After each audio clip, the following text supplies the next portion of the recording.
The sun-drenched poolside of Sunnyside Estates glimmered with an uneasy tension, much like the thin layer of sweat forming on Olivia Martinez's forehead.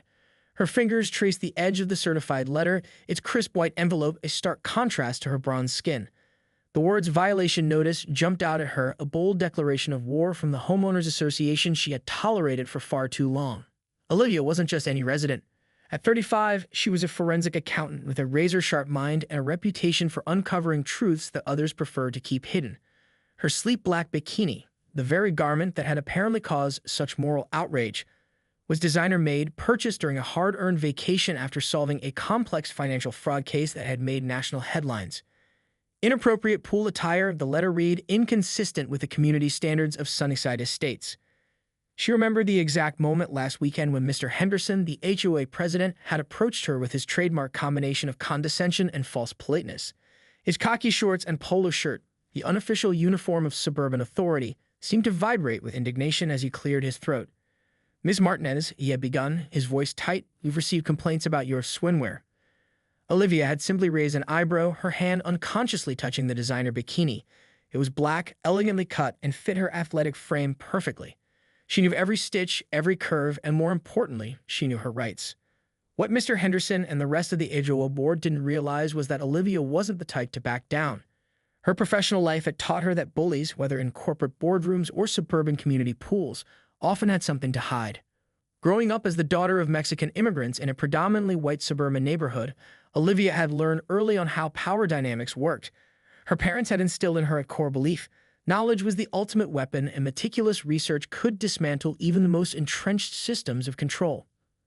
The bikini incident was just the surface.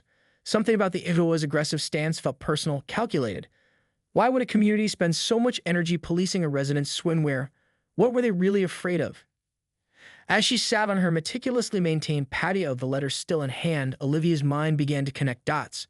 Her forensic training kicked in. The same skill set that had helped her unravel multi-million-dollar corporate fraud schemes was now turning its attention to Sunnyside Estates. The HOA had just made a critical mistake. They had underestimated her. Her laptop was already open, her fingers flying across the keyboard. Public records, financial statements, meeting minutes, everything was about to be scrutinized. If the HOA thought a swimwear violation was going to silence or intimidate her, they were gravely mistaken. Little did they know, Olivia Martinez was about to turn their world upside down, and it would start with a simple black bikini. The municipal building's archives were a labyrinth of dusty files and forgotten histories. Olivia had spent the entire morning navigating through decades of community records, her fingers leaving faint trails on manila folders that hadn't been touched in years. What had begun as a personal vendetta against the HOA's ridiculous swimwear policy was quickly transforming into something far more significant. 3 hours into her research, a faded document caught her eye. It was an old property transfer record from 1987, showing a complex web of land transactions that seemed deliberately obscured. Most people would have overlooked the subtle inconsistencies, but Olivia's trained eye spotted the red flags immediately. Her phone buzzed. It was Elena Rodriguez, her best friend and a local real estate attorney. "You're digging into something big, aren't you?" Elena's voice carried a mix of excitement and concern. "Not sure yet," Olivia replied, her fingers tracing the suspicious land transfer.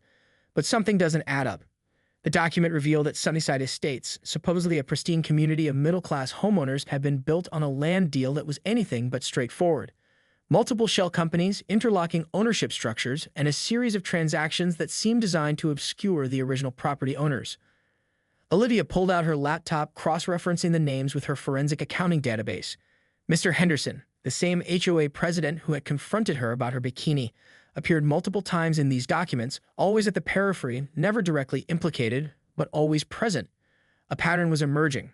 The HOA wasn't just a group of overzealous neighbors policing swimwear. They were protecting something much larger. Her research took her deeper. Property tax records, historical deeds, old newspaper clippings, each piece added another layer to the puzzle. The community's pristine facade began to crack, revealing a complex history of land manipulation, potential racial exclusion, and financial maneuvering. Elena called back an hour later. "Be careful, Liv. These types of investigations can get dangerous. Small communities protect their secrets fiercely."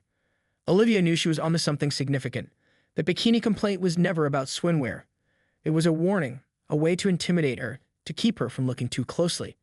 As the afternoon light filtered through the archive's dusty windows, she realized this was about more than just her. It It was about the community's hidden history, about power, privilege, and the stories that get buried beneath carefully maintained lawns and meticulously painted fences. Her phone vibrated again, a text from an unknown number. "Stop digging. Some secrets are better left uncovered." Olivia smiled. If there was one thing she had learned in her years as a forensic accountant, it was that threats always came when you were closest to the truth. The anonymous text message haunted Olivia through a sleepless night. By dawn, she had transformed her living room into a makeshift investigation center. Pinned to a large corkboard were property maps, historical documents, and a growing network of connections drawn with red string. Her first move was to contact Maria Gonzalez, a retired local journalist who had covered community issues for decades. They met at a small cafe tucked away from Sunnyside Estates, Maria's weathered hands wrapped around a steaming coffee mug. "The HOA has always been more than just a neighborhood management group," Maria revealed, her voice low and conspiratorial. "Back in the late 1980s, there were whispers about how certain families were systematically prevented from buying property in this area." Olivia leaned forward, her forensic mind already connecting dots. The land transfer documents she discovered weren't just bureaucratic anomalies. They were potentially evidence of something much darker: systematic housing discrimination. Maria pulled out an old file from her worn leather bag. "These are copies of correspondence I never published. Too dangerous at the time, but you might be able to do something with them." The documents painted a chilling picture. Coded language in property contracts, strategic land purchases, deliberate zoning manipulations, all designed to maintain a specific demographic composition in Sunnyside Estates. What had seemed like a pristine suburban community was built on a foundation of calculated exclusion. Mr. Henderson's repeated appearances in these documents were no coincidence. He wasn't just the current HOA president. He was part of a generational effort to maintain the community's original character.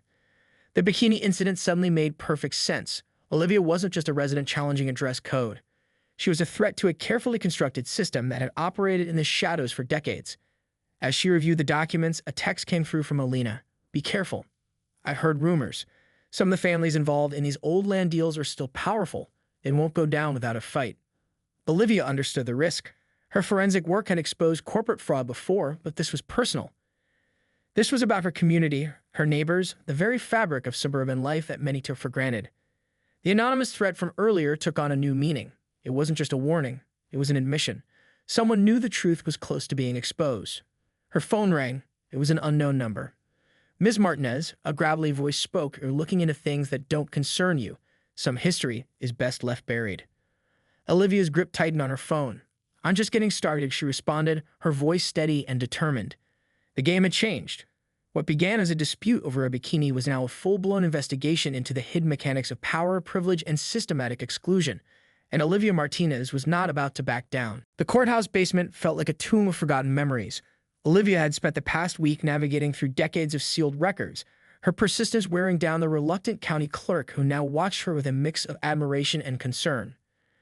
A breakthrough came in the form of a decades-old zoning amendment, seemingly innocuous, but to Olivia's trained eye, it was a smoking gun.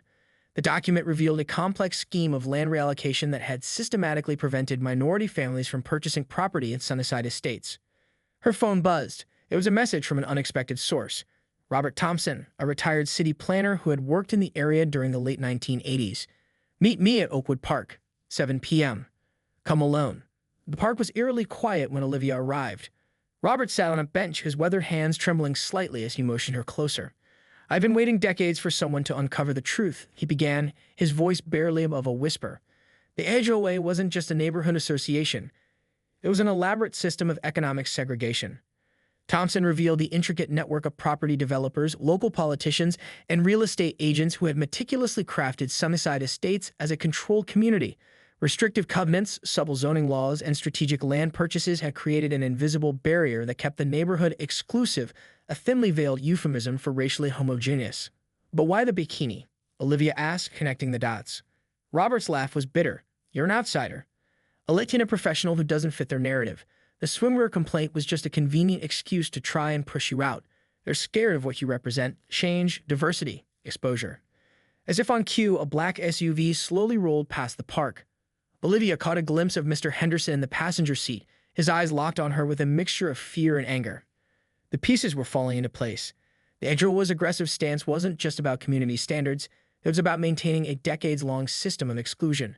Her bikini was never the real issue, she was. A USB drive slid across the bench. Everything you need is here, Thompson whispered. Financial records, meeting minutes, correspondence that was never meant to see the light of day. But be careful. Some of these people will do anything to keep their secrets. As darkness fell, Olivia realized the stakes had never been higher. This was no longer just an investigation, it was a fight for justice, for transparency, for the very soul of the community. Her phone rang. Elena's voice was urgent. Liv, someone just broke into your office.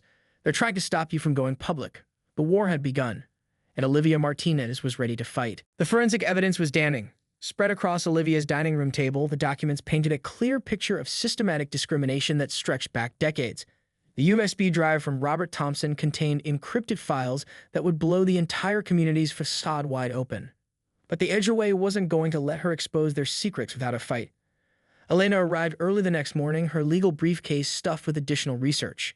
They filed a restraining order, she said, her voice tight with anger, trying to prevent you from sharing any information about the community. Olivia knew this was their last-ditch effort to silence her. The break-in of her office, the anonymous threats, the spurious legal maneuver, it was all part of a desperate attempt to maintain their carefully constructed narrative. A press conference was her only option. She spent the morning preparing, organizing the mountain of evidence. Financial records showed how property values had been artificially manipulated. Zoning documents revealed intentional barriers to diversity. Meeting minutes exposed the coded language of exclusion. The local news station was skeptical at first, but Olivia came prepared. Her forensic accounting background and every single claim was meticulously documented, every assertion backed by irrefutable evidence. As she began to present her findings, her phone began to buzz. First one text, then another. Screenshots of threatening messages began to flood in, but these weren't meant to intimidate her. They were from other residents of Sunnyside Estates, people who had felt the silent pressure of the HOA for years, but never had the means to fight back.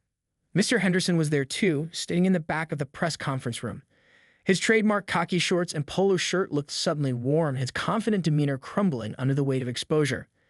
This isn't just about a bikini, Olivia declared, her voice steady and strong.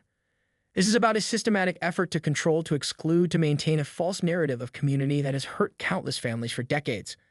One by one, the documents told their story. A zoning amendment here, a property transfer there, each piece revealing a calculated system of racial and economic segregation. The HOA had been more than just a neighborhood management group. They had been architects of exclusion. As she spoke, Olivia could see the shift in the room. Journalists leaned forward, cameras captured every word, and the veneer of Sunnyside Estates began to crack. Her phone rang. It was her mother, her voice filled with pride. "Meja, you're doing what we always taught you, standing up for those who can't stand up for themselves." The final piece of evidence was the most explosive, a series of communications that directly linked current HOA board members to decades-old discriminatory practices. This wasn't just historical. This was ongoing. Mr. Henderson's face had gone pale. The power structure he had helped maintain was crumbling before his eyes. Olivia knew the fight was far from over, but for the first time, the truth was out in the open, and no swimwear complaint could put that genie back in the bottle.